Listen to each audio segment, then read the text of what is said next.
Fala galera do canal que acompanha aqui o nosso Atenção Vascaínos, é um prazer estar de volta. Hoje, sábado, dia do nosso debate, não, nosso debate é domingo, mas tivemos que mudar para sábado por uma razão de motivo maior. O Vasco entra em campo amanhã, ao que tudo indica, estamos gravando para botar no ar no sábado, mas ao que tudo indica, o Vasco entra em campo amanhã contra o Macaé e hoje vamos fazer um debate sobre marketing esportivo e convidamos duas pessoas muito especiais para falar sobre esse assunto.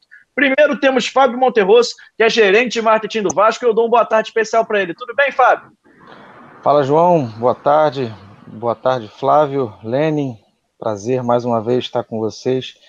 E estamos prontos aí para esse bate-papo técnico sobre marketing esportivo. Como o Fábio já adiantou, é um prazer recebê-lo também. A gente recebe o Lenin, que é Lenin Franco, que é gerente de marketing também de negócios do Bahia, e vai falar um pouquinho mais sobre esse mercado. Tudo bem, Lenin? Tudo jóia, é um prazer enorme poder participar aqui do programa. Um abraço, eu agradeço já a você, João, Flávio, Fábio, sempre um prazer encontrá-lo, nem que seja por vídeo. Nós estamos à disposição também para poder falar aí um pouquinho sobre marketing esportivo. E antes da gente rolar nossa bola aqui, o juiz apitar o início de jogo, a gente fala com ele, Flávio Dias. Boa tarde, Flávio, tudo bem? É um prazer recebê-lo no nosso debate depois de uma semana de ausência. Obrigado, João. Um abraço para você, um abraço aos queridos Fábio, Lenin também. Aliás, Lenin, belo nome, viu? Nome bonito. Eu gosto de nomes diferentes, assim. Obrigado. Nomes diferentes. E digo assim, com maior orgulho, eu adoro a Bahia, cara. Eu acho assim um local privilegiado, abençoado por Deus. Não fosse por ali que nós tivéssemos o nosso descobrimento, né? Então, cara, eu acho que a Bahia é a terra certa, no lugar certo. Então é um prazer enorme. Muito obrigado a você. Agradeço as palavras. A gente tem tido aqui, através desses debates que a gente tem feito, procurado fazer um serviço, acima de tudo, ao torcedor brasileiro em geral, ao torcedor vascaíno em especial, porque acho que falta um pouco disso. A gente debater um pouquinho também o que gira em torno do futebol. A gente fala muito da bola, do campo, mas existem outras mãos que empurram um clube de futebol que a gente valoriza muito pouco, marketing, quem trabalha com sócio, quem trabalha, enfim, em outras áreas importantes, e o que a gente puder fazer para abrir aqui vai ser uma enorme satisfação. Muito obrigado. E ao Fábio também, que eu encho o saco todo dia para apurar notícia. Também é um prazer estar aqui, sempre podendo bater esse papo para falar do marketing do nosso Vasco. João, toca a bola aí.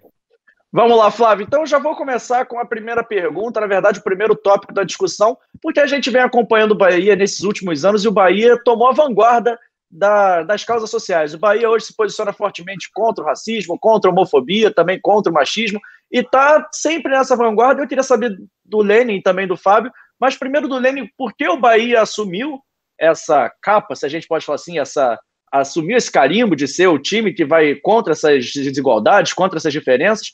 Isso é muito importante. Eu queria também saber um pouquinho do Fábio, por que o Vasco, que foi um clube sempre tão ligado à briga contra o racismo, essas coisas, não está tão na vanguarda agora nesse primeiro momento, e eu queria que a gente começasse discutindo esse assunto. Primeiro, Lenin, por favor. Vamos lá. Primeiro, agradecer aí mais uma vez as palavras de Flávio.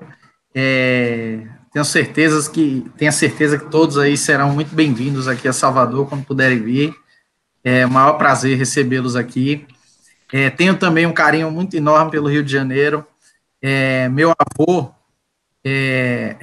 foi nascido em Juiz de Fora.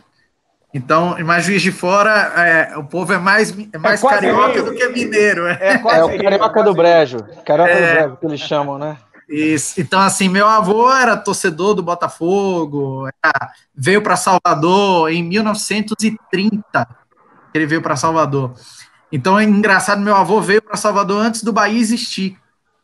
E aí, quando ele veio para Salvador, ele escolheu o Ipiranga, que era o clube de maior torcida aqui, e depois com meu pai, depois que ele teve meu pai foi ficando mais velho, torcedor do Bahia, meu pai transformou-o em Bahia também. Então, assim, tem uma ligação muito forte aí também com o Rio. Lenin, só não ser rubro-negro já é uma grande vantagem. Já! Aqui, né? Decimal, a gente não padece. Boa. E aí, em relação já às ações, o Bahia já, para quem não sabe, o Bahia em 2013 sofreu um processo de intervenção judicial.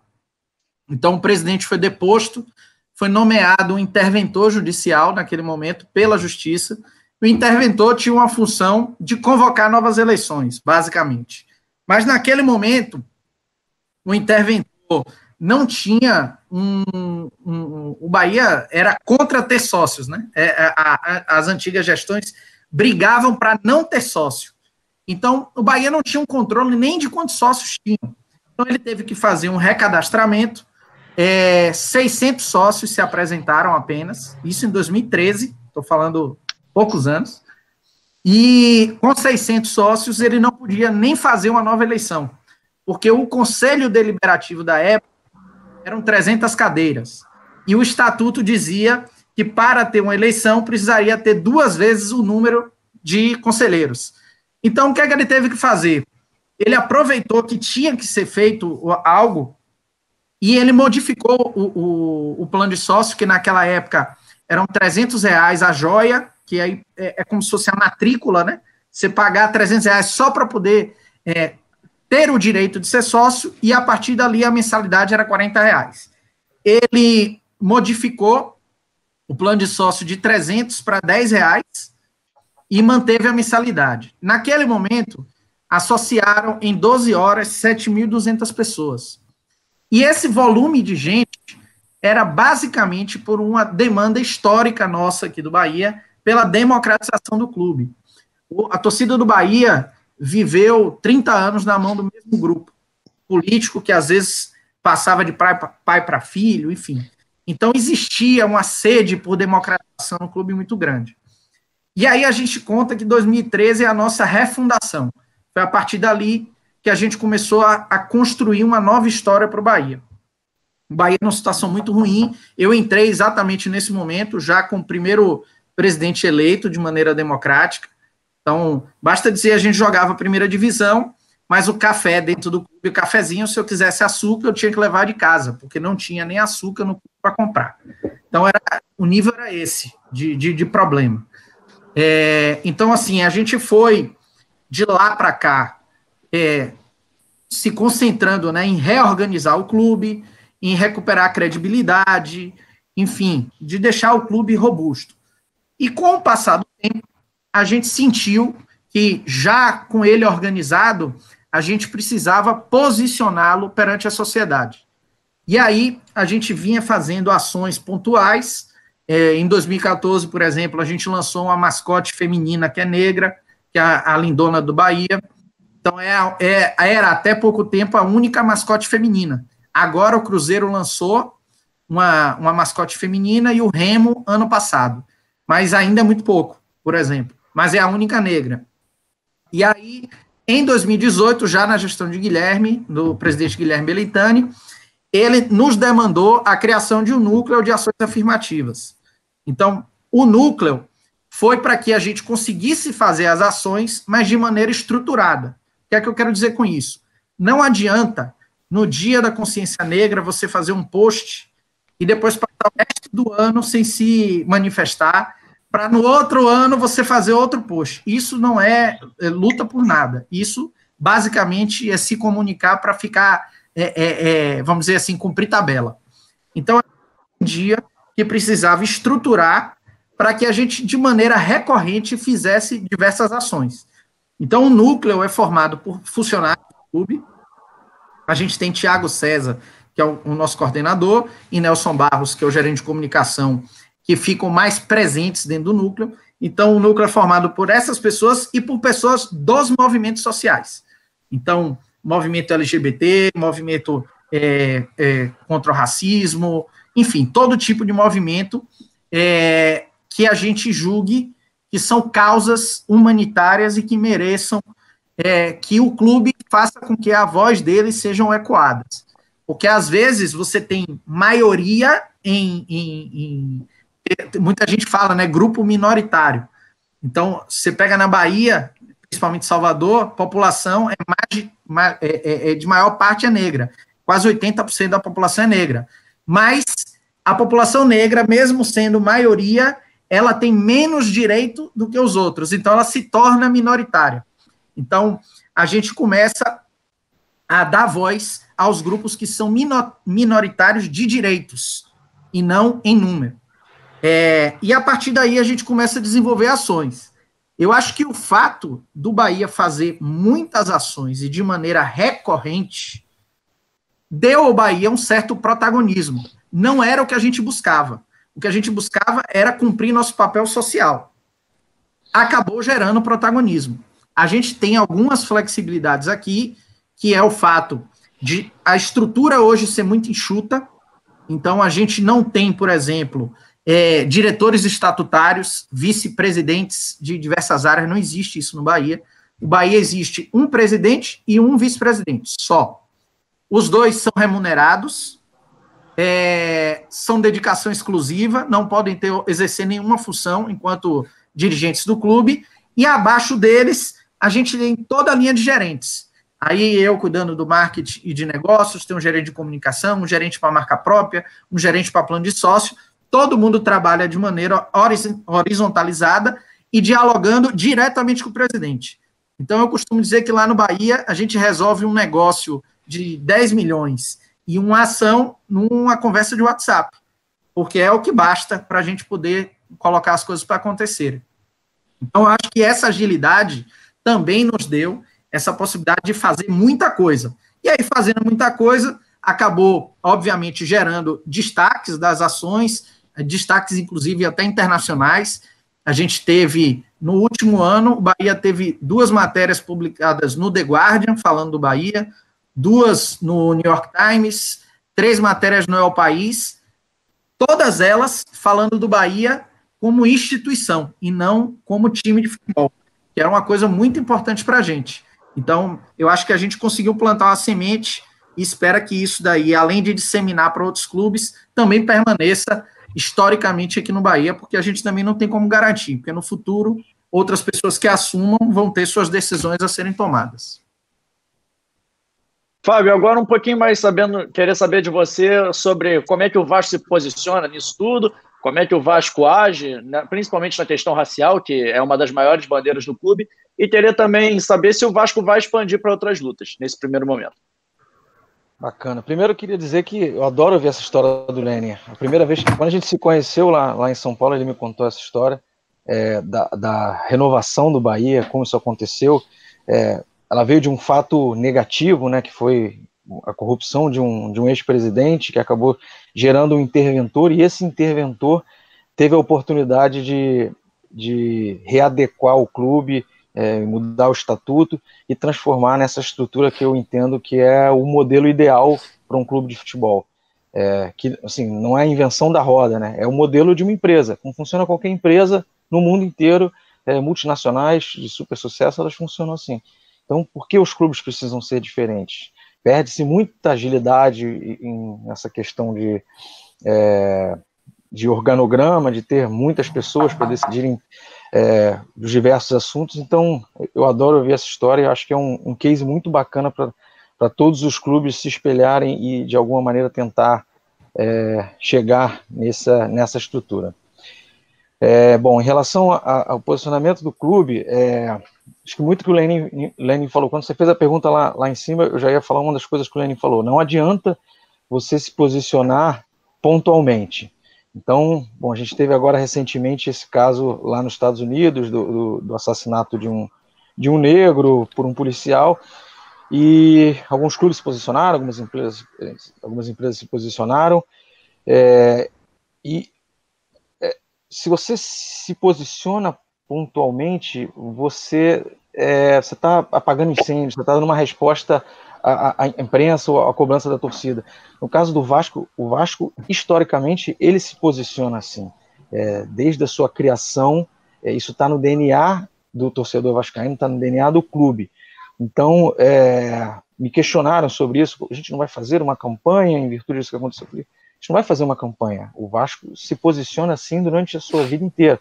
Então, e aí até discordando um pouco da pergunta do João no início, que o Vasco ficou um pouco para trás, a gente está sempre ligado a essa causa. Então, desde a terceira camisa que a gente lança em homenagem às camisas negras, plano de sócio tem o nome dos camisas negras, a gente está sempre relembrando essa história da construção do estádio, enfim, de toda essa história rica do Vasco, ela está presente em tudo que a gente faz, desde o lançamento de camisa, de um produto licenciado.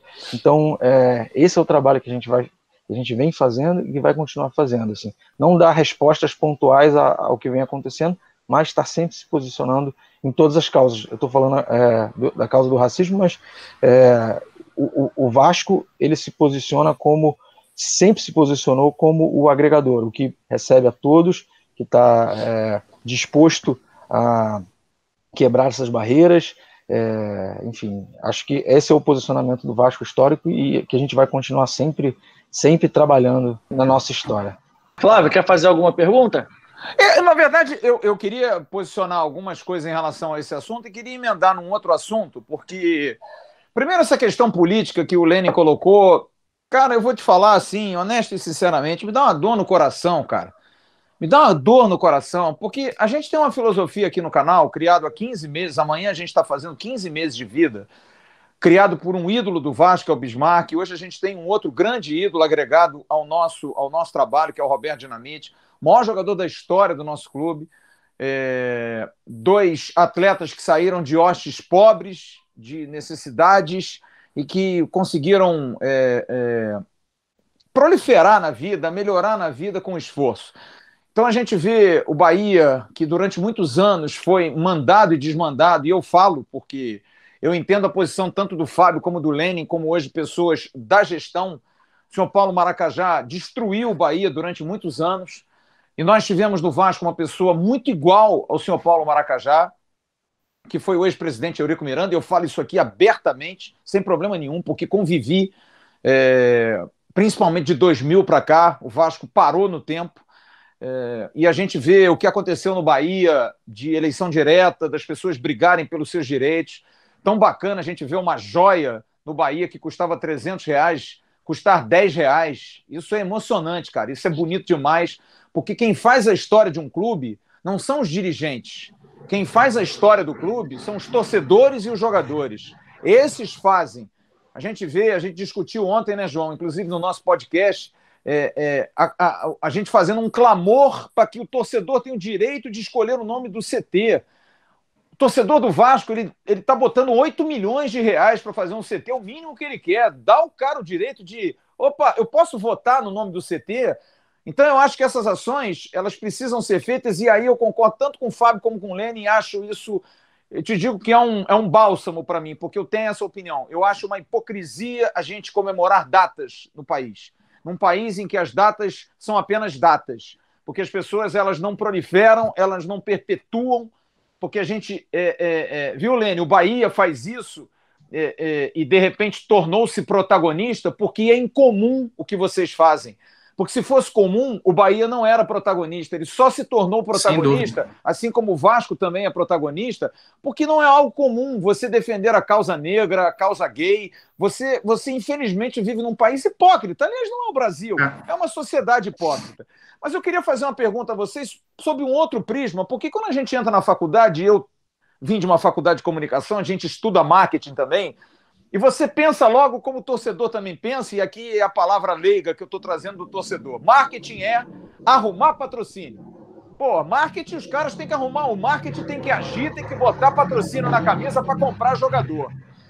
Eu queria que vocês posicionassem, e eu acho que é uma boa oportunidade, como é que está o mercado hoje? Primeiro, a função do marketing no clube é realmente, a princípio, botar grana no clube, fazer o clube andar? Se não tiver grana, a culpa é do marketing.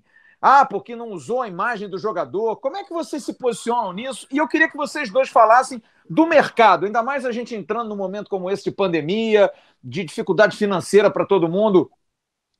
Tornar-se-á mais difícil ainda conseguir patrocínios para os clubes com esse problema que a gente está vivendo hoje, por ninguém saber o futuro, como é que vai ser o 2021. Eu queria que vocês falassem sobre isso, o posicionamento do mercado e a função principal do marketing. Agora eu vou inverter, até porque eu sou Vasco, viu, Lenin? Deixa o Fábio falar primeiro. Fala aí, Fábio. Eu tô jogando fora de casa. Bom, Flávio, acho que você como um estudante de marketing, você sabe a resposta, né? O marketing é muito mais do que arrumar patrocínio. Em alguns clubes, até são áreas diferentes que trabalham o marketing e o comercial, né? Lá, no caso do Vasco, é a minha estrutura que trabalha isso. Mas, assim, o marketing, ele é uma engrenagem, ele é uma engrenagem importantíssima do clube para gerar visibilidade, para gerar um canal com o torcedor, e tem também a parte comercial de você, e isso está tudo muito ligado, né? Então, quando eu falo em gerar visibilidade, você está dando mais visibilidade para os espaços que você tem na sua camisa, no seu estádio, em tudo aquilo que você comercializa de um jeito. O mercado, no geral, o mercado do futebol, acho que o Lenin vai confirmar isso que eu estou falando, ele, antes da pandemia, ele já vem sofrendo uma influência. Então, eu trabalho com futebol desde 2009. Então, eu te digo que lá em 2010 a 2012, 2013, o volume de patrocínio, o volume de empresas que estavam investindo no futebol eram bem maiores. Hoje o mercado, e aí acho que não é uma mudança só do futebol, é uma mudança global na quantidade de entretenimento que existe no mundo. Então o futebol ele tem que ser tratado como mais um entretenimento. Mas hoje a garotada, até os 12 anos, ela se interessa cada vez menos por futebol. Existe hoje o videogame, o celular, o YouTube, coisas que a minha geração não tiveram e que hoje desviam totalmente o foco do futebol. Então, é um momento de se reinventar.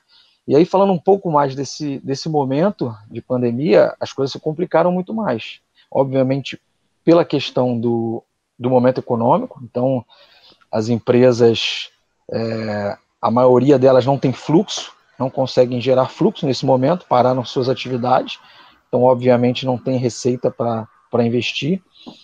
E as que estão segurando, estão aguardando para saber quando volta o futebol, como volta o futebol, como volta o mercado, porque o mercado, às vezes, do patrocinador, eu estava ouvindo esses dias um cara falando sobre as academias de ginástica, né, que é um mundo gigantesco, diversas academias, em todos os bairros você tem diversas opções, mas de repente houve essa pandemia,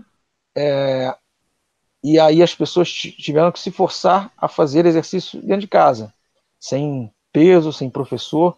Então surgiram os canais de exercício, já existiam alguns, mas enfim, existiram muito mais, as próprias academias começaram a fazer isso. E aí o cidadão percebeu que ele não precisa da academia para fazer o exercício. Ele consegue fazer em casa, sem muito investimento, vai comprar ali, de repente, um pezinho, um elástico, alguma coisa, e vai trabalhar. Isso vai ter um reflexo direto nas academias. Você não tenha dúvida que esse momento pós-quarentena vai ser totalmente diferente. Eu citei a academia aqui, mas vários outros segmentos sofreram esse impacto. Então, o mercado em si ele está aguardando para saber como o futebol volta. Já está voltando, né? A gente não sabe exatamente como. O João falou aí, possivelmente tem um jogo amanhã, mas a gente não sabe, tudo pode acontecer. Então, é um momento bem complicado. Assim. A gente tem trabalhado, tem enviado propostas, a gente entende que nesse momento, e eu tenho conversado com outros clubes também, o valor das propriedades ele diminuiu, porque na verdade, quem faz o preço é o mercado. Isso não só no futebol, como em qualquer coisa que você vai vender. Né? Você quer vender seu carro por 50 mil, você fica 2 anos para vender seu carro por 50 mil, ele não vale 50 mil. Você vai ter que ir abaixando e vai ter que saber até onde o mercado vai pagar. E no futebol não é diferente. Então a gente já entendeu que pelo momento econômico, a gente vai ter que esperar patrocínios um pouco menores, as propostas vão ter que ser um pouco mais bem elaboradas, mais robustas, mais entregas com menos valor, para a gente tentar atrair esse novo público. Não sei se eu estou falando demais ou estou roubando toda a sua fala aqui. Que isso? Não, tá ótimo. Mas... Eu queria até te perguntar, Fábio, mas você é cobrado não no Vasco, mas nos seus trabalhos, você sempre foi cobrado do tipo, você é do marketing? A gente precisa de dinheiro. O dirigente ainda tem essa cabeça hoje em dia que o marketing tem que alimentar, porque eu já ouvi isso, tá? Dirigente dizer assim, não, mas o meu marketing esse ano não foi bom. Tem isso de ser bom ou ruim ou os caras não entendem nada? Não, assim, tem, óbvio que tem. Óbvio que quando o marketing é o encarregado de conseguir patrocínio, ele tem uma responsabilidade disso, mas você não pode avaliar simplesmente os profissionais que estão lá. Você tem que avaliar todo o contexto dessa venda. Então, quais as entregas que ele está dando, qual é o valor que ele está entregando.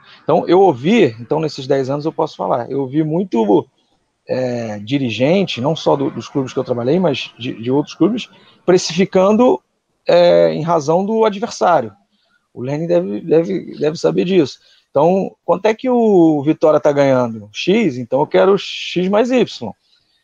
Isso funcionou durante um certo tempo, mas hoje não existe mais. Hoje o mercado, tanto quem vende quanto quem compra, você tem que ter um embasamento técnico, tem que saber o que você está entregando. Existem empresas que medem essa entrega, então você tem que estar muito bem alinhado, as suas estratégias comerciais têm que estar bem construídas para que você consiga vender. Então, assim, não é totalmente em verdade. O marketing precisa sim entregar, mas você tem que analisar todo o contexto e todas as entregas que o clube pode oferecer para que ele tenha um produto robusto. A camisa em si, como um outdoor, não é só o que as empresas querem, elas querem muito mais, elas querem saber as possibilidades de ativação, ela quer saber o que ela pode construir dentro do seu estádio, ela quer saber o que você tem de digital, só a exposição de marca, isso já era, isso acabou. Enfim, não vou me estender muito não por... Essa pergunta é uma pergunta de resposta realmente longa, é difícil você sintetizar tanto. Mas, indo lá para o cerne da sua pergunta, no Bahia, a estrutura de marketing comercial é uma só. Na realidade, marketing comercial e comunicação, é tudo uma coisa só. Então, lá eu posso dizer, assim, no Bahia, a gente tem 3 pilares, né, que é o marketing, o financeiro e o futebol. Aí o marketing tem que botar dinheiro no clube, o financeiro controlar o dinheiro, o futebol gasta dinheiro. É só assim. Bela explicação, bela definição. É desse jeito que funciona. A gente tem que trabalhar, são, sei lá, 200, 300 funcionários trabalhando para que os 11 que estão lá no campo se preocupem só em jogar bola e ganhar os jogos. Porque aí vai ser um ciclo virtuoso. Mas uma coisa que eu acho muito importante assim, das pessoas entenderem, fugir um pouco do senso comum, é porque às vezes o marketing é muito... as pessoas misturam o que é marketing e o que é publicidade, né? Então, o cara faz uma campanha para rede social, o clube, ou faz aquelas ações de intervalo do jogo, aí o cara acha, o marketing aí tá fazendo um monte de coisa. E esse monte de coisa não resolve nada para o clube. Não resolve em absoluto para o clube. Então, a gente precisa, e aí no Bahia, pela nossa estrutura ser muito enxuta, a gente acaba trabalhando no planejamento, no tático e depois no operacional. Minha equipe, a gente tem que estar atuando nas 3 áreas, vamos dizer assim. Então, muito mais do que vender patrocínio, e patrocínio é uma receita que não tem elasticidade. É uma coisa que as pessoas também precisam entender. O que é que eu quero dizer com isso? Você vender um patrocínio por 5 milhões, no ano que vem, ele vai ser 5 milhões mais correção do imposto que você botar no contrato. Ele não vai passar de 5 para 10. Então, é uma receita em que é ótima, porque vai lhe ajudar no fluxo do caixa, mas ela não tem elasticidade. Então, se eu for só me preocupar com o patrocínio, eu não vou fazer o clube mudar de patamar financeiro nunca. Eu tenho que buscar outras receitas. E aí... Marlene, deixa eu te fazer uma pergunta. E se o Bahia contratar o Messi? Não dá para renovar de 5 para 10? O investimento no futebol, às vezes, porque eu sei que se a bola entrar, vocês vendem mais, todos vocês. Se a bola não entrar, vende menos. O investimento no futebol, a melhoria do futebol, não está atrelada, de repente, a essa elasticidade? Se o Bahia investe estou falando do Messi aqui de brincadeira. Mas Sim. contrate o Messi. Não dá para chegar para o patrocinador, ou até o próprio patrocinador não vai querer no ano que vem, olha, eu aumento de 5 para 10, será que não? Não é, a realidade não é essa. A realidade é a seguinte: se você tem resultados em campo, sua possibilidade de, numa futura renovação, conseguir algo maior é maior. Só que existe uma razão de grandeza que as empresas trabalham. Se ela lhe pagava 5, ela não vai lhe pagar 10 porque você foi campeão brasileiro. Ela vai dizer assim, ó, lhe pagava 5, eu posso agora aumentar para 6, e vamos fazer o seguinte, a gente bota uns gatilhos no contrato por resultado. Se você for campeão brasileiro, eu lhe pago um bônus X, se você for campeão da Copa do Brasil, eu lhe pago outro bônus, aí você consegue construir algo que pode ser que aumente o contrato. Porque nenhuma empresa, por mais que o dono da empresa, inclusive, torça para o time, ele não vai botar um amor na frente do dinheiro. Ele vai estar colado, vai ajudar, mas é o meio de vida dele ali. Então, tem uma racionalidade. Ninguém, fazendo aqui a Crefisa, não bota dinheiro no Palmeiras porque ama o Palmeiras. Bota dinheiro no Palmeiras porque dá resultado botar dinheiro no Palmeiras. Eles tiveram um crescimento de 400% em número de pessoas que passaram a pegar crédito pessoal com eles depois do patrocínio. Então, existe uma razão. E essa razão, no mundo capitalista, é financeira. Ponto final, não tem jeito. O que eu acho que a gente precisa pensar fora da caixa é que, de que maneiras o marketing pode ajudar a melhorar as receitas. Aí eu vou dar um exemplo que eu posso dar, que é o do Bahia. O Bahia, em 2018, tinha um orçamento de 98 milhões. Em 2020, a gente estava com um orçamento previsto de 200 milhões. Eu estou querendo dizer que em 3 anos, o Bahia ia dobrar 100% a mais do que ganhava em 2018. Como é que a gente conseguiu isso? A gente não teve aumento de receita de TV, porque o contrato já era o mesmo. A gente não teve aumento de receita de patrocínio, porque alguns contratos também já eram mais longos. Agora a gente incrementou em outros produtos, em novas receitas que a gente podia incrementar. Então, a gente modificou o plano de sócio. O plano de sócio deu uma turbinada, a gente saiu de 18 mil para 45 mil sócios. A gente lançou marca própria. Então, a gente tinha um faturamento com o material da Umbro, que era a nossa última empresa, que a gente ganhava 1 milhão no ano, mesmo vendendo 80 mil camisas. A gente, de um ano para o outro, só de mudar para marca própria, a gente saiu. Isso de royalties, de 1 milhão para 3 milhões e meio. E, além disso, a gente abriu uma loja própria no estádio, que a gente não tinha. A gente gastou 1 milhão e 200 para fazer a loja, a gente fez do próprio bolso. E o primeiro ano da loja teve um faturamento de 8 milhões. Então, a gente teve um crescimento, e aí sim você tem elasticidade, porque isso vai depender de sua capacidade criativa, isso vai depender de uma gama maior de produtos que você pode lançar, e aí isso tudo vai fazer crescer receita. Paralelo a isso, por exemplo, a gente vai lançar, provavelmente semana que vem, um sócio digital lá no Bahia. Então, a gente teve, durante a pandemia, um trabalho não de buscar novos sócios, mas de reter os sócios. A gente tinha 8% de inadimplência com os 45 mil sócios. Com a pandemia, nós saímos de 45 mil sócios para 32 mil sócios. Então, a perda foi muito grande. Então, a gente precisava reter para que isso não acontecesse, cada mês que fosse passando, fosse piorando. Com as ações que a gente criou, que aí a gente teve que fazer uma reengenharia do plano de sócio, a gente teve, porque a gente já está contando que não vai ter público em 2020, a gente foi se organizando e só com os lançamentos a gente já começou a recuperar. Então, a gente teve o primeiro impacto entre março e abril, mas maio já foi muito melhor que abril e junho já foi muito melhor que maio. Então, a gente conseguiu fazer um movimento contrário. Em vez de cair com o passar do tempo, a gente está melhorando com o passar do tempo. Então, eu acho que o grande objetivo hoje do marketing é estar atento a você desenvolver novos negócios e fugir um pouco do tradicional, porque só o tradicional não vai fazer o clube mudar de patamar. Já relativo ao exemplo que você falou de jogador, Por exemplo, o Bahia, ano passado, contratou Fernandão. Fernandão é um atacante que em 2013 teve uma passagem no Bahia, ele chegou aqui um mero desconhecido, e ele teve uma passagem em 2013 em que ele foi o vice-artilheiro do Campeonato Brasileiro, ele fez 16 ou 17 gols naquele ano, com um time que o Bahia tinha muito ruim, e ele era o cara que, por exemplo, e ficou muito marcado isso aqui para o torcedor do Bahia, o Bahia em 2013, antes da intervenção judicial, sofreu 2 derrotas que inclusive ajudaram a aumentar a pressão para que a intervenção acontecesse, tomou 7-5 do rival.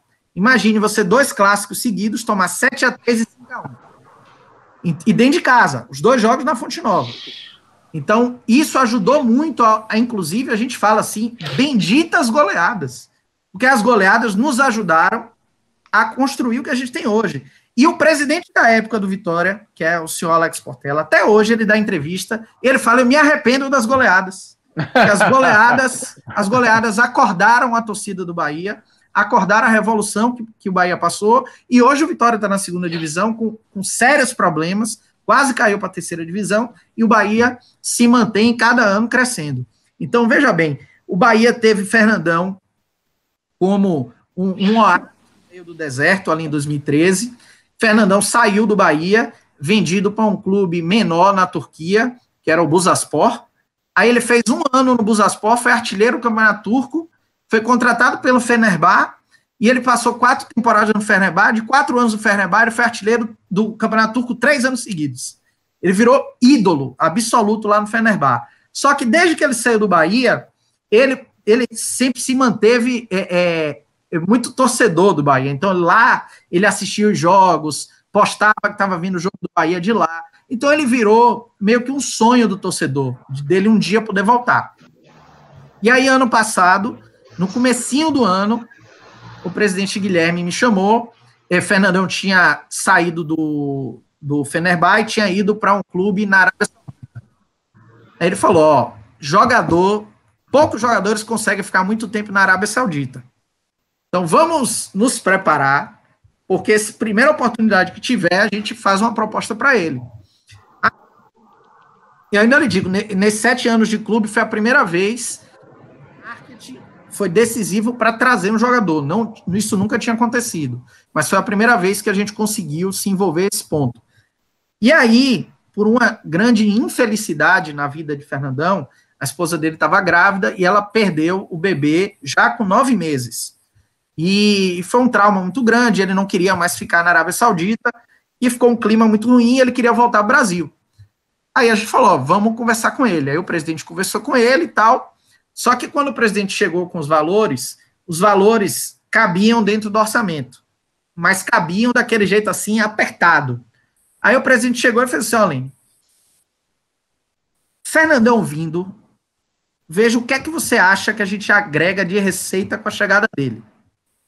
Aí, eu fui fazer o planejamento econômico, aí, por exemplo, e aí é um pouquinho vamos dizer assim, de chute, mas de chute baseado numa racionalidade. Então, assim, o cara que é o ídolo mais recente do clube, qual a capacidade de número de sócios que ele pode nos trazer? Então, tinha um número. Qual a capacidade de camisas vendidas que a gente pode ter com ele? Então, a gente foi fazendo o planejamento de tudo que a gente achava que ele agregaria como receita mesmo. Então, a gente estimava que Fernandão respondesse por 5.000 sócios. Então, fazer uma conta aqui de padeiro rápida. Então, se eu disser que eu tinha 5.000 sócios a R$ 49,00, que é o plano mais barato, eu estou falando de R$245 mil. R$245 mil vezes 12 meses dá 2.940.000. Então, se ele agregasse 5.000 sócios, eu já estava quase com o pacote pago. E fora os outros benefícios que ele poderia trazer, além do benefício desportivo, que é ele jogar e fazer gol. Então, quando a gente fez a conta, que é uma conta que ela não é precisa, mas é uma conta estimada, aí o presidente fez assim, não, eu já tenho confiança de fazer um investimento desse, porque pode ser que realmente a gente traga. Basta lhe dizer que a campanha que a gente gravou com o Fernandão era dizendo o seguinte, era ele, um dos vídeos, que a gente fez vários, mas era um dos vídeos, era ele no telefone, de costas, falando com o atendente, querendo se associar. E aí ele dizia, não, eu quero virar sócio do Bahia, e que esse ano é muito importante a gente chegar até 35 mil sócios. Na época da contratação dele, a gente tinha 18. Com o anúncio dele, a gente saiu de 18 para 30, com o anúncio. Então, ele se pagou na vinda dele. Então, neste caso específico, aconteceu o que você falou ali, hipoteticamente, de Messi vir. Mas não o patrocinador bancando, mas aquele que, de fato, sustenta o clube, que é o torcedor. Não é aquela velha máxima, traga que o torcedor paga. Não é isso. Mas você ter um estudo baseado em racionalidade econômica, de até onde você consegue chegar, aí você pode ir esticando um pouquinho o braço. Eu não poderia nunca trazer Messi, porque por mais torcedor que o Bahia tenha, em número de sócios, não ia pagar o investimento de Messi. Então, a gente precisa ter racionalidade, mas baseado nisso tudo que eu falei, eu acho que a gente consegue chegar num denominador que aí sim o clube, de maneira organizada, com o pezinho no chão, vai melhorando aos poucos. Lenin, muito obrigado aí por essa explanação gigante. Você até deu uma bagunçada aqui na minha pauta, que você falou de várias coisas que eu ia tocar. Perdoe. Mas a primeira coisa que eu ia tocar é essa questão da camisa. Que eu tô vendo aqui o símbolo da sua camisa é do Esquadrão, não é? Que é a marca do Bahia, eu dei uma estudada. Essa é a camisa de jogo do Bahia ou uma camisa retrô? Não, essa é uma retrô de 88, do último título brasileiro. Aí a gente, inclusive, fez uma brincadeira, que o patrocinador na época era a Coca-Cola, né? Só que eu não posso... A gente fez um Seja Sócio, porque a gente via, às vezes, que as retrôs, né, por não usarem o patrocinador da época, elas acabavam fugindo muito da precisão, né, dela ser muito parecida. E aí a gente resolveu fazer essa brincadeira aqui do Seja Sócio. Inclusive aqui, eu posso lhe dizer assim, é a retrô mais fidedigna que existe, porque a gente pegou a camisa que foi usada no jogo com um dos jogadores e replicou ela. Então, a largura daqui da gola, obviamente, a gente não pode ter as 3 listras, que era do patrocinador da época, a gente usa 2, mas todos os detalhes a gente foi minucioso aí para poder reproduzir. Eu perguntei isso se eu queria falar um pouco de material esportivo, que é um assunto que está muito em voga nesse momento, até porque o Bahia, eu vi que estava fazendo um quiz nas redes sociais de quais camisas dessa década o torcedor mais gostava. O Bahia também fez o seu torcedor escolher os modelos. E um outro time que fez isso nessas últimas semanas, foi o Atlético Mineiro. E trazendo números aqui, eles venderam mais de 100 mil camisas e arrecadaram por volta ali cerca de 20 milhões. Então eu queria saber de você e também do Fábio, se essa venda de material esportivo nesse momento pode ser um bote salva-vidas nessa pandemia, se assim a gente pode falar. Que o torcedor está parado, está em casa, mas fica nessa expectativa, sempre quer usar a camisa do jogo, usar algum produto licenciado do time. O Fábio até pode falar um pouquinho mais sobre o licenciamento, que o Vasco fez uma parceria com uma empresa para licenciar produtos, mas eu queria saber primeiro de material esportivo. O Lenin vai falar um pouquinho do Esquadrão também, que é mais fácil, entre aspas, porque como é próprio, você pode ter mais liberdade para fazer, mas eu queria saber de vocês dois se venda de material esportivo pode ser um bote salva-vidas nessa pandemia que a gente vive atualmente. Deixa eu falar primeiro, que se o Lenin falar, não sobra nada para mim. Desculpa, Lenin, eu sei que você é um convidado, mas... Vou dar um mute no microfone. Tô brincando. Não, mas assim... O bote salva-vida eu não sei, mas com certeza pode ser uma nova receita, eu não tenho dúvida. Ainda mais no modelo de negócio que o Bahia trabalha, que é a empresa própria. Você tem, obviamente, você perde um pouquinho ali na questão da marca, né? Alguns torcedores eu sei que reclamam, se incomodam com a possibilidade de você não ter uma marca forte junto à sua camisa. Conversando com alguns varejistas também, o pessoal que está lá na pontinha, eles dizem que ter uma marca, isso reflete em vendas, mas com certeza comercialmente para o clube, como arrecadação financeira, o modelo de marca própria é sensacional. Eu estudei um pouquinho sobre esse assunto, vejo alguns cases dos clubes. O Bahia acho que está muito bem, acho que talvez seja em números de torcida, sem querer desmerecer os outros, mas o maior clube que tem a marca própria hoje, e acho que é um potencial de receita absurdo, assim. A gente, por ter uma marca por trás, a gente fica bem mais limitado, porque, enfim, é uma série de impostos e royalties que você tem que pagar para outra marca, a camisa acaba encarecendo muito mais. Então, sim, obviamente, que uma fonte de receita importante, mas talvez não tanto quanto lá para o Lene com a marca própria. Pode falar, Lene. Desbloquear o microfone. Não, a marca própria para a gente aqui, de fato, ela é um sustentáculo do clube. Por que eu vou dizer isso? Por várias coisas. Vamos lá. Do início, hoje, quem desenha todos os uniformes do clube, desde o início da marca própria, é o torcedor. Eu não tenho custo com o design. É o torcedor que desenha. A gente abre concurso para camisa todo ano. A gente abre concurso de camisa 1, 2 e 3. Publicamos os mockups e o torcedor usa o mockup para desenhar e mandar para a gente.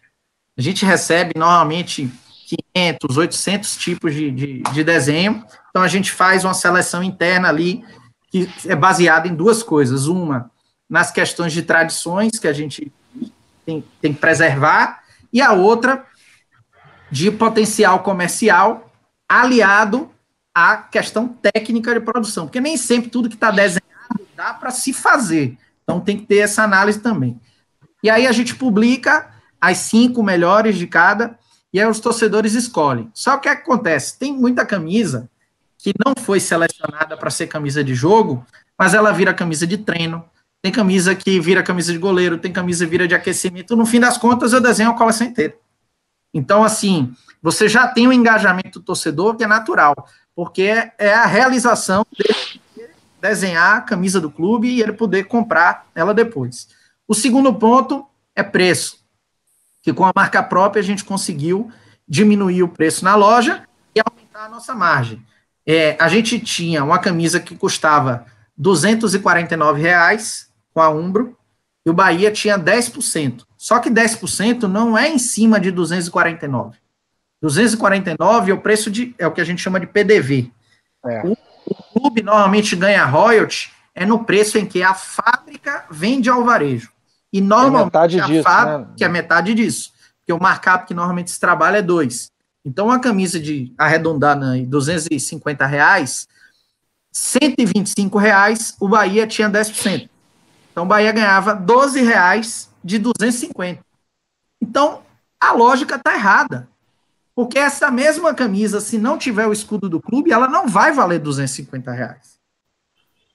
Então, a gente tentou inverter a lógica, ninguém inventou a roda. O que a gente fez foi, Umbro, obrigado, vocês sempre tiveram um atendimento ótimo a gente, mas eu não preciso da Umbro para vender. Eu preciso de alguém para fabricar para mim, é diferente. Aí o que é que a gente fez? A gente procurou uma das fábricas que a própria Umbro fabricava e fechou com eles diretamente. O que é que a gente fez? A gente tirou intermediário. Porque a Umbro, na realidade, ela é uma concessão, a licença de marca para uma fábrica chamada DAS. Então a DAS, quando ela pagava 10% ao Bahia, ela pagava 10% ao Bahia e pagava mais não sei quantos por cento a Umbro lá na Inglaterra. Então, só o fato de eu ter tirado isso, eu já dobraria o meu royalty. Só que como a gente negocia direto com a fábrica, e aí você consegue, peça a peça, definir o royalty, porque uma coisa da marca própria que é importante é porque quem define tudo é a gente. Qual é o tecido, qual é o aviamento, qual é a costura, qual é a etiqueta que vai usar, tudo é a gente. Então, assim, você tem muito mais trabalho. E você tem que ter uma pessoa que conheça de produto. Então, a partir desse momento, a gente ampliou já nosso royalty médio de 10% para 35%. Aí, um gargalo que todo mundo fala, quem faz a distribuição é a fábrica, não é o clube. Pelo menos no nosso caso, foi o modelo que a gente resolveu adotar. Eu não tenho know-how de logística. Quem tem know-how de logística é a fábrica. Ela vai entregar para a Centauro, ela vai entregar para a Netshoes, ela vai entregar para os lojistas aqui, porque ela vai ter um representante comercial. Ela vai entregar onde tiver que entregar, porque a fábrica já faz isso. Independente se é Nike, se é Umbro, se é Adidas, as fábricas já fazem. Então, a gente manteve a logística com eles. E, além do engajamento, de preço, de tudo isso que eu já falei, a flexibilidade da gente poder brincar, vamos dizer assim, com os materiais. O que é que eu quero dizer? Eu posso até pegar aqui para mostrar a vocês. Pegue, homem. Eu ia perguntar isso aí, onde é que ele estava? Essa camisa que deu muita repercussão, que foi a camisa manchada de óleo. Sim. Então, por exemplo, essa camisa, para a gente fazer, eu não preciso pedir autorização para ninguém. Eu converso com o presidente, e aí, vamos fazer? Bora. Pronto. Aí eu tenho que correr atrás só para executar. E aí, a autonomia que você ganha também é Exato. Sensacional, né, Lênin? Então, em 2 dias, a gente botou a ação no ar, sem precisar. Eu já tive Nike aqui no Bahia, e para fazer uma ação com uniforme, eu briguei com a Nike. Eu disse, não quer fazer não? Tudo bem, eu vou fazer e depois a gente se resolve. E não é ruim, não é saudável isso para uma relação. E com a marca própria a gente tem essa possibilidade. A gente tem uma linha que chama Clube do Povo, que são camisas casuais, que ela nem tem um escudo do Bahia na camisa. Ela só trata dos temas sociais. Então eu tenho lá preto, tricolor. A gente lançou agora a segunda versão das camisas. Aí eu tenho minha pele é preta, mas meu coração é tricolor. Jogue como uma garota. Não há impedimento para campanha LGBT, enfim. Então, hoje essas camisas, muita gente que torce para outros clubes compram essa camisa, porque são camisas de causas que eles defendem, e não tem clubismo aí. Então, por exemplo, a gente vendeu mais de 10 mil camisas dessa, que são camisas casuais. É um dinheiro novo, e aí entra aquilo que a gente falou das oportunidades que o marketing tem que enxergar. Eu hoje vendo camisa para torcedor do Vasco, eu vendo camisa para torcedor do Flamengo, eu vendo camisa para torcedor do Inter.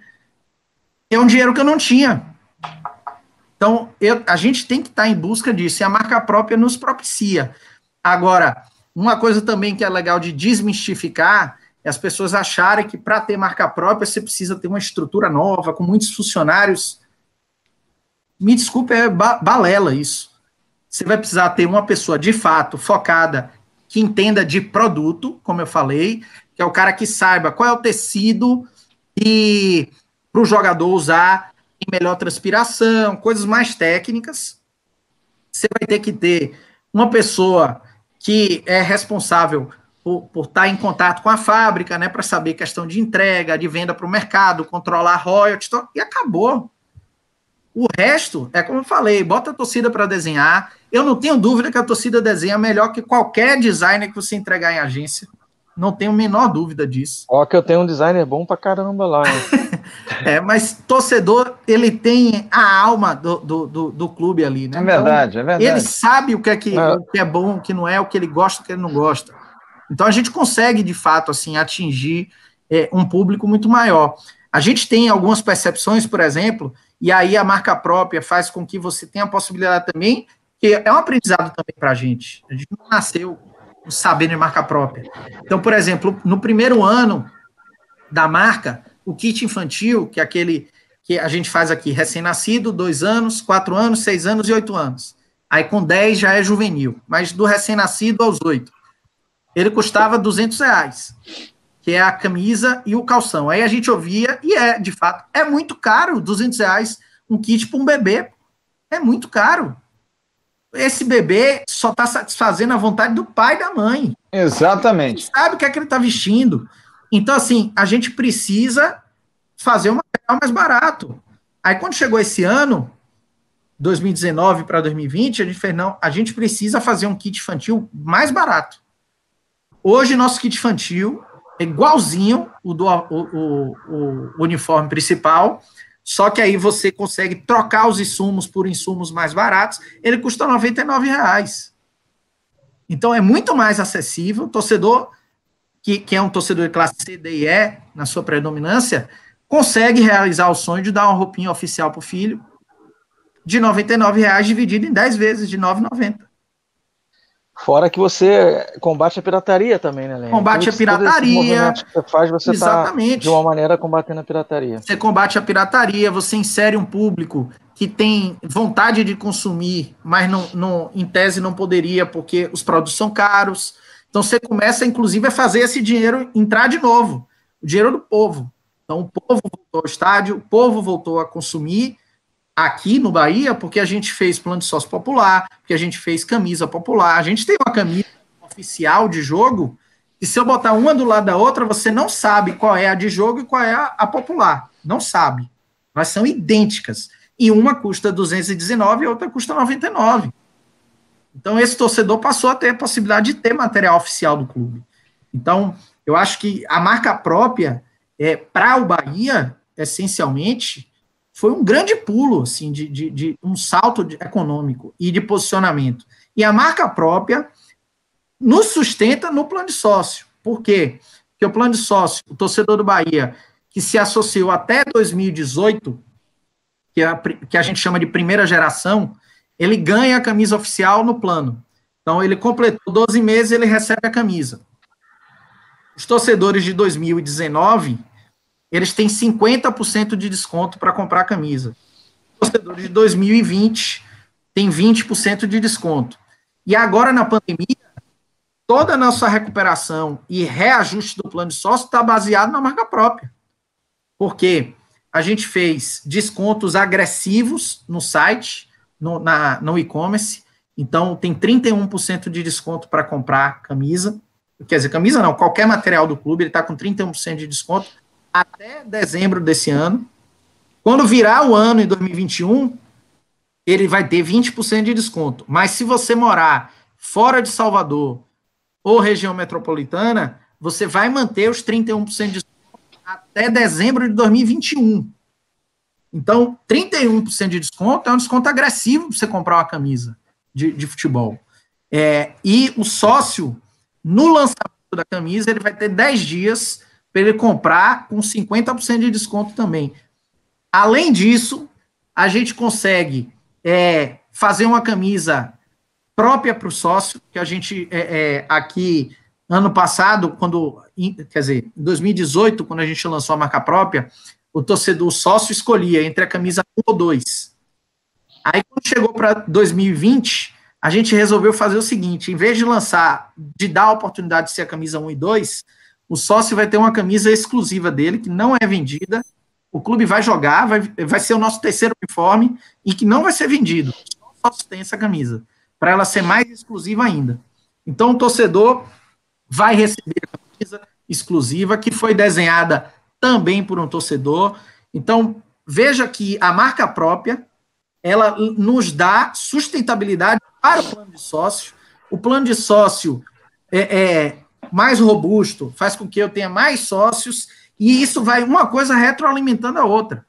Então, para a gente, a marca própria foi assim. Flávio, antes de passar a bola para você, só uma rápida pergunta para o Fábio. É porque ele levantou uma bola, vou ter que cortar. Ele falou sobre o designer que ele tem dentro do Vasco, e eu queria saber só uma curiosidade, porque com a Diadora, quem fazia os designs da camisa do Vasco era esse designer, que no caso é o Marcelo Azalim, estou correto? Correto. Nessa nova parceria, continua assim ou mudou alguma coisa? Continua Marcelo Azalim criando. Beleza, agora... assim, falando um pouco do que o Flávio falou, e o Lênin também, o Marcelo Azalim é um cara que, além de vascaíno e conhecer muito a história, ele é um craque no design e está sempre buscando estudioso, ele está sempre buscando referências. Então, as camisas do Vasco, elas começam por estar sempre na mão da mesma pessoa, elas começam a criar uma história, entendeu? Elas começam a fazer sentido. Então, a gente sabe que não dá para ficar repetindo a camisa o tempo inteiro, ainda mais a do Vasco, que ela tem um padrão específico, você não tem como mudar, não dá para você inverter a cruz, tirar a faixa, botar, enfim, ela é um pouco amarrada. Então, ele é o cara que pensa nisso e cria o tempo inteiro e faz um trabalho muito bem feito. E também conhece muito da parte de produção mesmo, da parte da costura, da gola, enfim, então ele ajuda a gente bastante nisso. E aí, assim, esse assunto de marca própria, a gente podia ficar aqui umas 2 horas debatendo, porque é muito bacana.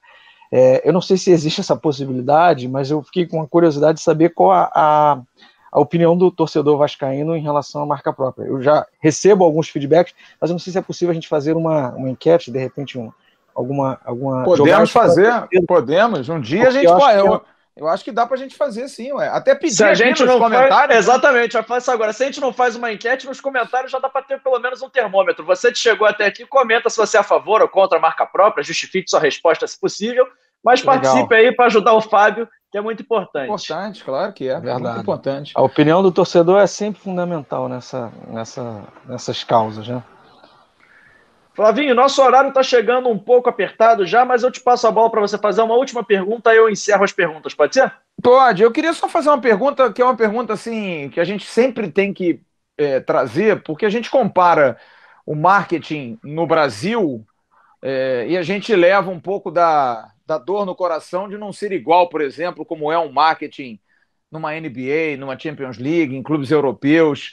E eu queria fazer uma pergunta aos dois rapidamente, porque eu vejo que o Brasil tem uma modalidade que só no Brasil existe, o tal do direito de imagem, que na verdade é muito mais para burlar o fisco do que usar a própria imagem dos atletas. Eu vejo na Europa os grandes clubes usam a imagem dos seus atletas o tempo todo para vender os seus produtos, para mostrar ao torcedor. Aqui, na verdade, o máximo que às vezes se faz é um cara fazer um vídeo para chamar para ser sócio, enfim, mas vender, agregar a imagem de um produto a um atleta, eu acho que é feito muito pouco aqui no Brasil, tem muito pouco disso. E eu acho que essa é uma das grandes diferenças lá de fora para cá. Eu queria saber de vocês o seguinte: como é que vocês trabalham com os jogadores no dia a dia, se não é pouco utilizada a imagem dos atletas para vender os produtos ou para agregar produtos dentro do clube? E eu queria saber de vocês, falta muito, vai faltar muito, ou se nunca vamos chegar ao nível dos clubes, vamos colocar aqui os clubes europeus, na questão de produtos, disponibilidade e facilidade de compra, porque a gente compra produtos do mundo inteiro com uma facilidade enorme e, às vezes, para comprar um produto aqui é meio complicado, às vezes não tem na loja, às vezes é indisponível. O João teve agora na Europa, sabe disso. Gira-se, é uma facilidade, você tem até, enfim, de cueca a todo tipo de produto que você queira comprar, né? Incrível. O Santiago Bernabéu, a loja do Real Madrid, tem 3 andares, eu nunca vi isso. Tem um andar só de camisa, um andar da Adidas, um andar que é só de produtos variados, aí o tour do estádio sai dentro da loja, aí você imprime a foto e vê os produtos. É uma coisa que eu fiz surpresa. Eu juro para você que eu imaginei, mas não sabia que era assim também. Dá pra gente chegar algum dia nisso? Eu queria que vocês me respondessem sobre isso. A imagem dos jogadores, como é que vocês usam? Se tem dificuldade, porque o jogador às vezes é mala para burro. E essa questão da distância que ainda existe nossa para os europeus. Dá para chegar um dia? Posso, Lene? À vontade, você está jogando em casa, eu falei. Então, acho que você tocou num assunto importante, Flávio. O direito de imagem no Brasil ele foi criado como uma fuga para fugir da CLT. E aí isso causa um problema, que o direito da imagem não necessariamente ele é combinado e acordado com o jogador. E assim, um outro problema que eu vejo, mas acho que tem melhorado bastante, que é a certa blindagem do departamento de futebol. Então, falei que eu estou no futebol, fazer 11 anos no futebol, e isso eu acho que vem mudando, mas ele ainda acontece de uma maneira geral. Então, o departamento de futebol é muito fechado, as pessoas bloqueiam para que o resto do clube tenha acesso. Eu entendo que tem uma certa relevância nessa preocupação, mas algumas áreas são fundamentais que exploram por todos esses motivos que você falou, Flávio. A questão do licenciamento é fundamental. Então, eu particularmente sou um estudioso de ligas no mundo afora, principalmente da NBA. Nem gosto tanto de basquete, mas eu acho a NBA um super case de sucesso como liga esportiva, por todos os detalhes que a cercam. No pensar no negócio o tempo inteiro.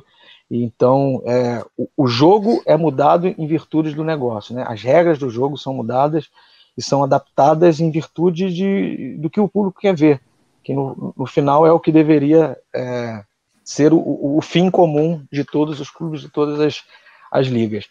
E eu vejo que fora do Brasil isso é muito mais simples. Os jogadores, eles sabem exatamente quando eles assinam o contrato com o clube, que eles vão ter lá o dia dele marcado para fazer o Media Day lá, a exploração da marca do patrocinador X. Isso já está dentro de um calendário. O marketing não precisa pedir para o departamento de futebol, eu preciso de 5, 6 jogadores para fazer aqui um vídeo para o meu sócio torcedor, para o meu produto licenciado. Isso já está na cultura, já está estabelecido. Isso aqui, agora que está começando a engatinhar, agora que... E acho que muito em virtude dessa profissionalização também que está acontecendo, né? O Lene também já está há um tempinho no futebol, ele sabe que isso é um movimento que está acontecendo. Nós, executivos de marketing, a gente está cada vez mais próximo, está cada vez mais querendo construir algumas soluções para o futuro do futebol, e então é um processo que vem acontecendo ao longo do tempo. A gente ainda está muito atrás, verdade seja dita, a gente ainda está muito atrás, tanto do futebol europeu quanto das ligas americanas, mas acho que é um processo. Lenin, quer completar alguma coisa aí? Vamos lá. Eu acho que tem vários pontos assim importantes a gente abordar. Lá no Bahia, quando eu entrei em 2013, tinha completamente essa blindagem entre futebol e departamento de marketing. Eu brinco que toda vez que eu chegava, a primeira impressão que eu tinha é que o gerente de futebol já dizia assim, puta que pariu, lá vem o cara do marketing. Era a sensação que me dava, era essa. Já vem me pedir alguma coisa, era sempre parecendo que eu era insuportável. Lá vem encher o saco dos meus meninos aqui. Exato. Só que eu acho que até muito por conta desse processo que a gente passou no clube de reconstrução e que acabou se trocando muita gente e a gente foi permanecendo, a gente começou a tratar isso como cultura do clube.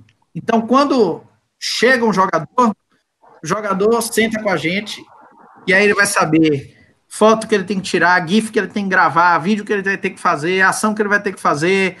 Ele passa por já você vai ter que fazer isso e isso. Quando reúne o elenco a primeira vez, aí a gente tem a palestra do departamento de futebol para explicar as regras do clube, o que é que pode, o que é que não pode fazer. Tem uma palestra do marketing dizendo que eles vão ser usados para campanhas, que eles vão ser usados para isso, para aquilo. Então, a palestra também nossa da comunicação para falar da importância do uso de rede social.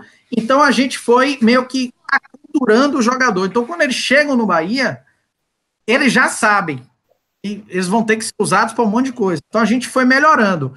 Eu tenho hoje pouquíssimo problema com o jogador para solicitar e eles fazerem as coisas. A gente, obviamente, tem que ter aí uma sensibilidade tanto como cara, que às vezes, se ele não estiver no momento bom, eu não vou pedir a ele, porque pode ser ruim. Então, a gente também tem esse lado, assim, de preservar. Você usa... A gente sempre tem umas cartas na manga, né? Você tem uns 3 ou 4 jogadores e esses aí é pau para toda obra. O que você pedir, os caras vão topar. Eu não tenho dúvida que aí no Vasco, o Fernando Miguel é um deles. Conheço daqui da época do Vitória. Geralmente, os jogadores não é o problema. Essa blindagem não é por parte dos jogadores. Os jogadores geralmente recebem bem. É mais o corpo gestor do futebol, essa blindagem que acontece. Assim, no Vasco eu não tenho tido problema em relação a isso, não, mas já tive problemas, sim. Então, assim, desculpa, Bahia, interromper. Nada que isso. No Bahia a gente conseguiu criar isso como cultura do clube. Então já melhorou. Em relação... e aí é um gancho com aquilo que Fábio falou lá no começo. O patrocinador hoje não quer só expor na camisa. Ele quer isso aí. Ele quer que o jogador... a gente tinha um patrocinador, que era até o patrocinador master, a Dular, que ele é uma empresa de alimentos, mas alimentos de cesta básica, arroz, feijão, farinha, enfim. E ele participa, às vezes, de feiras de supermercadistas. Então, que ele apresenta os produtos a dono do supermercado. Aí ele dizia, eu quero um jogador do Bahia lá no meu stand, porque eu vou ter o dono do supermercado lá. E aí o jogador do Bahia tem que ir. ele tem que entender que aquilo ali ajuda a pagar o salário dele. Então, a gente começou a criar essa cultura e hoje funciona bem. Em relação ao nível que as ligas têm, eu acho que o grande problema, a princípio, é que a gente não tem liga. Então, a gente não consegue fazer as coisas porque, mas eu ganho X, eu não vou abrir mão do meu X para todo mundo ganhar igual. Então, enquanto tiver esse tipo de pensamento, o futebol brasileiro dificilmente vai evoluir. A gente tem, eu vou dar um exemplo, que é o jogo de videogame. Por que a gente não consegue ter o nome dos atletas nos jogadores lá, no videogame? Porque é individual o acerto. Agora, imagine você acertar com todos os jogadores de todos os times, 1 a 1, não vai funcionar isso nunca.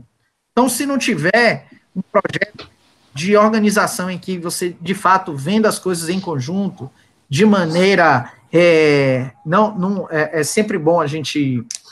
não é igualitária, é a gente falando de equidade mesmo, né? Então, se a gente partir do princípio de equidade, você vai ter o produto futebol brasileiro muito mais forte. Mas não é isso que acontece. A realidade eterna do Brasil são 2 clubes que sempre se colocaram em um patamar diferente dos outros e que não abrem mão dos seus ganhos para a construção de uma coisa global. Então, isso dificulta muito, mas, como o Fábio falou, acho que a pandemia, em tese, nos ajudou nisso, porque a gente está reunindo muito mais do que reunia antes, desde temas pequenos para temas mais macros. Então, eu acho que pode ser que dê bons frutos aí para frente. Gente, muito obrigado. A minha última pergunta é a seguinte: o futebol, não sei como é que tá aí na Bahia, mas aqui no Rio tá para voltar. Então, esse momento sem jogos, eu acho que está acabando. Eu queria que vocês fizessem um rápido raio-x, até que Vasco e Bahia fizeram pelo menos uma ação igual, essa eu tenho certeza, que foi a venda de ingressos para jogo que já aconteceu. O Bahia fez, se não me engano, da final ou da semifinal do Campeonato Brasileiro. Fez os 2 jogos. Fez os dois jogos e o Vasco também fez 2 jogos. Fez a final da Mercosul e fez também a final da Libertadores. Isso, eu queria saber de vocês como é que foi esse momento. Foi turbulento? Todo mundo saiu de uma maneira? Todos saímos vivos ou ficou complicado? Alguma coisa ficou pendente nesse momento de pandemia? Vai ficar alguma coisa para trás que vai ter que recuperar lá na frente? Pode ir, Lene. Última pergunta, eu vou dar essa colher de chá. Vai deixar ele vir no contra-ataque, né, Fábio? Você vai em casa agora, você vai saber. Eu acho que, assim, eu pessoalmente ainda não me sinto confortável, não. Eu acho que a situação ainda é muito grave. Eu acho que as pessoas chegaram num limite de relaxamento muito grande. Tem gente que vai para a rua como se nada, absolutamente nada estivesse acontecendo. Os treinos aqui voltaram semana passada, mas só o treino voltou. O clube nenhum funcionário está indo trabalhar no clube. É estritamente só a equipe técnica e mesmo assim revezando, não pode ser toda, e mais os jogadores, divididos em 3 campos, por grupos menores e só treino físico, por enquanto. A gente já realizou 3 testagens, uma por semana. A primeira, a gente teve 7 atletas, 3 funcionários infectados, e a partir da segunda, a gente já está, já desde a segunda, com todos recuperados. Então, hoje a gente não tem nenhum caso de ninguém infectado, nem staff, nem atleta. Mas todo o corpo administrativo continua trabalhando de home office. A gente não tem previsão nenhuma de voltar a trabalhar no CT.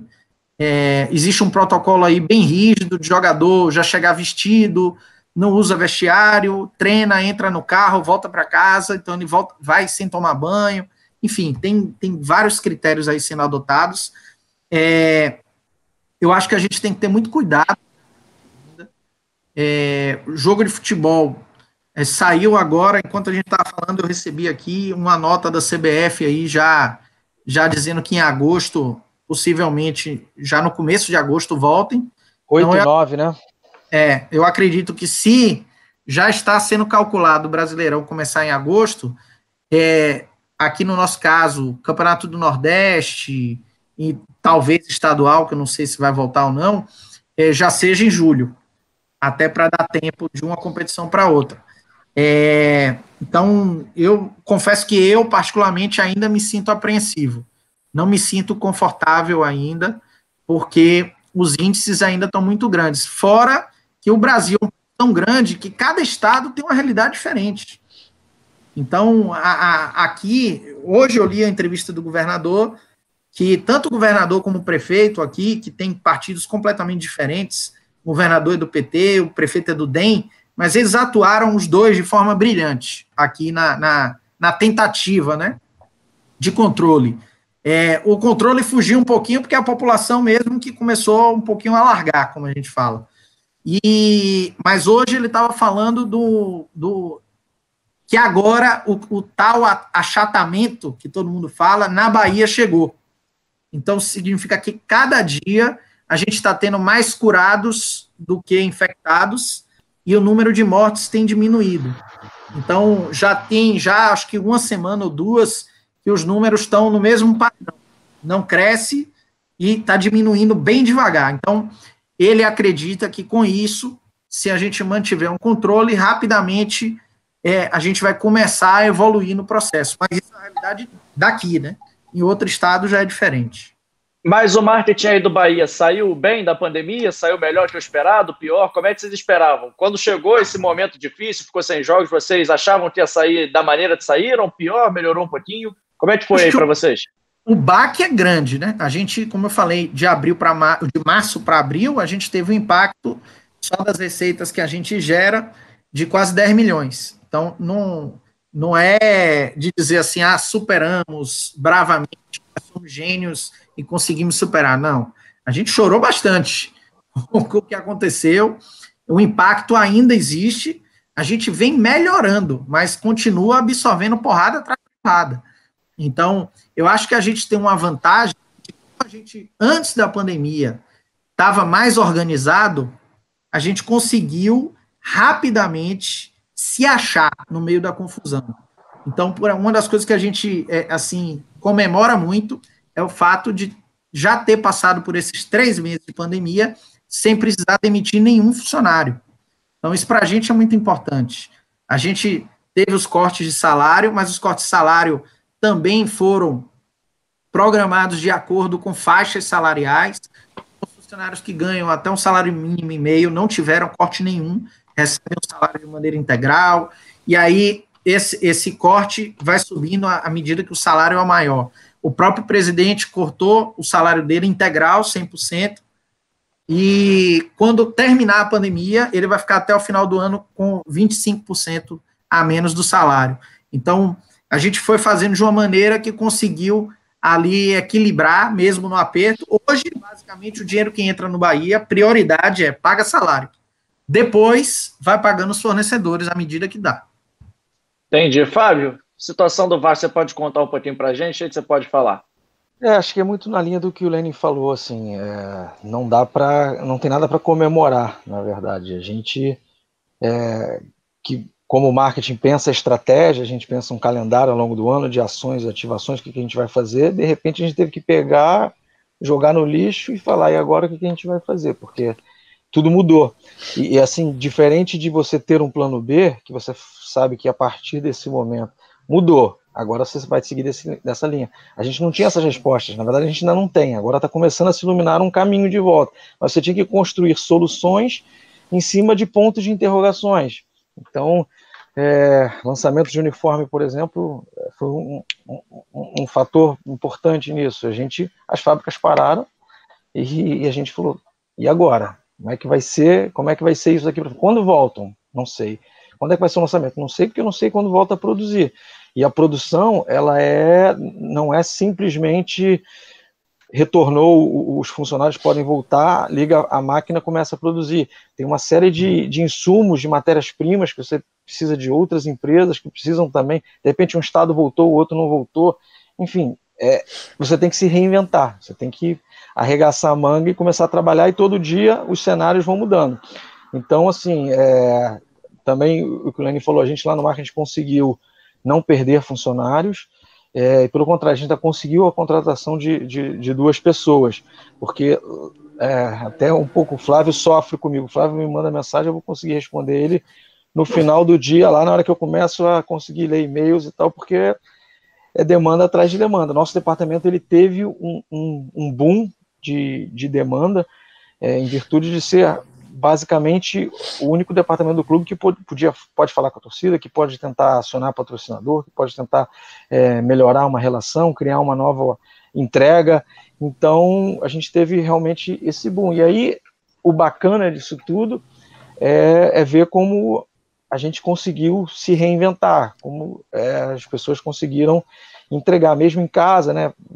Acho que a maioria das empresas sempre teve um temor de como é que o meu funcionário rende no home office, porque o cara tem diversas outras distrações, tem o filho chamando, tem que fazer o almoço, tem que lavar a louça, tem que fazer um monte de coisa, e como é que se comportaria isso? Então, posso dizer que lá no marketing a gente saiu muito bem, a gente tem se saído muito bem, a gente conseguiu dar conta e fazer as coisas andarem. Então, se tem alguma coisa boa nisso, acho que foi exatamente essa reinvenção do departamento.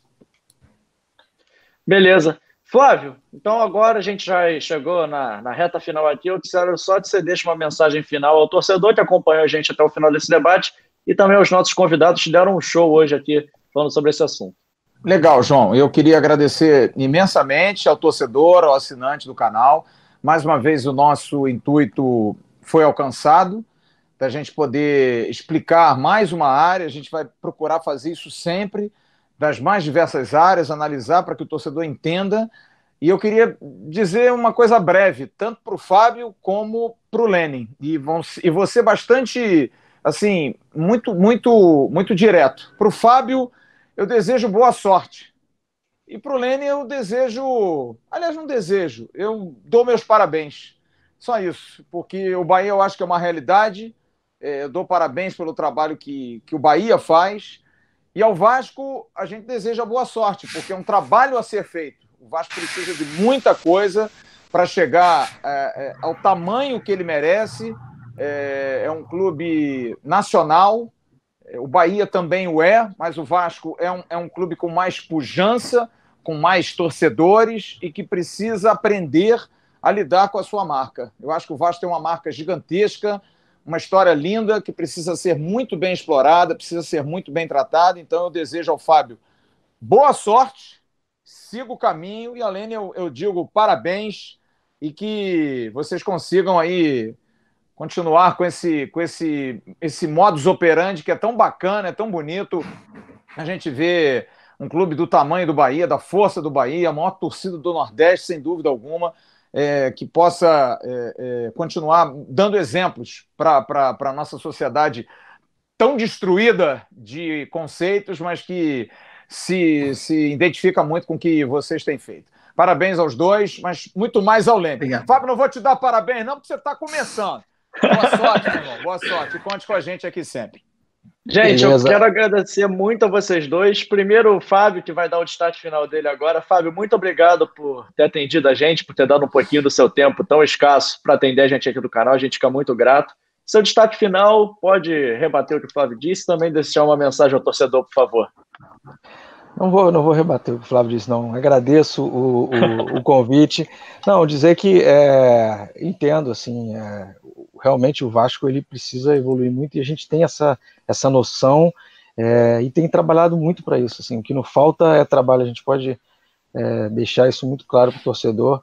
O que não falta é trabalho, a gente não vai acertar sempre, mas a gente, para todas as decisões, a gente conversa, estuda, procura estar sempre seguindo no melhor caminho. Então, não tenho problema nenhum com o parabéns do Lene, porque o Lene é um craque, a gente está em alguns fóruns aí de discussão e é sempre um prazer ouvir o Lene. Agradeço aí demais a presença e a participação de vocês. Prazer nosso, Fábio. Lenin Franco, muito obrigado pela sua participação. Lembrando que ele é gerente de marketing e negócios no Bahia. Eu agradeço demais por ter também cedido o tempo dele. A gente tem feito essa conexão Rio de Janeiro-Bahia, foi muito legal. Obrigado, a gente aprendeu muito, conheceu uma outra visão, que é sempre o nosso objetivo. E, Lenin, Sempre que você quiser voltar, assim como o Fábio, as portas do canal estão abertas. E agora deixa o seu destaque final. Quem sabe para os torcedores do Bahia, que eu sei tem muita assim, relação torcedor Bahia com o Vasco, tem muita essa relação próxima, amistosa, sempre nessa sinergia. Sempre que o Bahia vem jogar aqui no Rio é bem recebido, sempre que o Vasco jogar aí na Bahia também é bem recebido pelos torcedores. Então, deixa sua mensagem aí para quem sabe os dois torcedores estão acompanhando esse nosso debate aqui. Muito obrigado pela sua presença.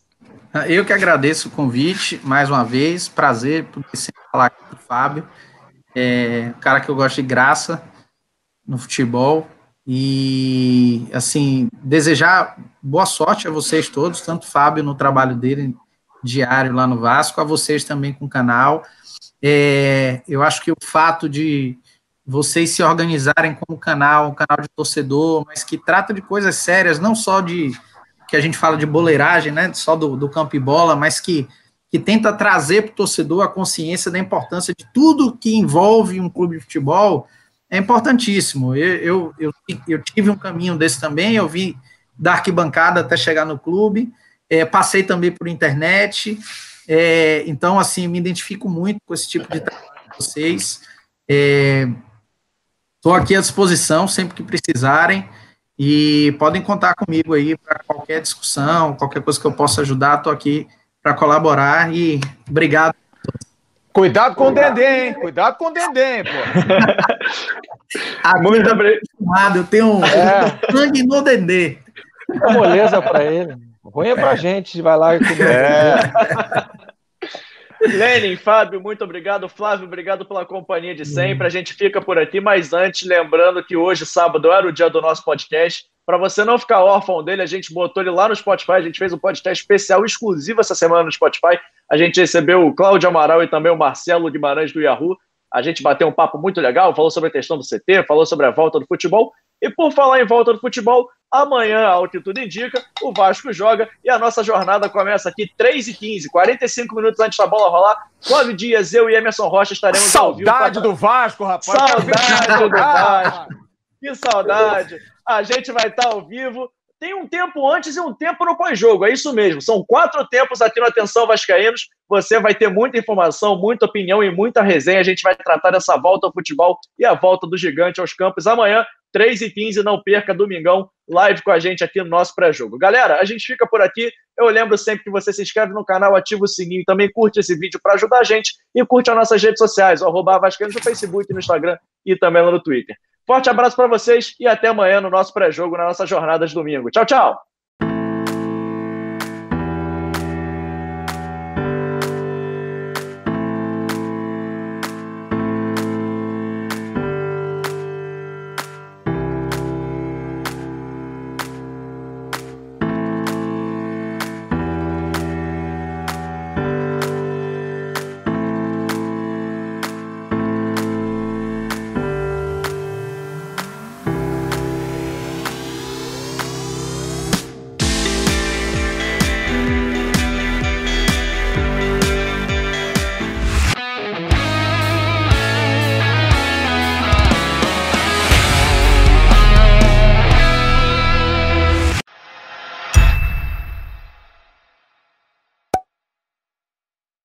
Atenção, vascaínos, ao Vasco nada! Tudo!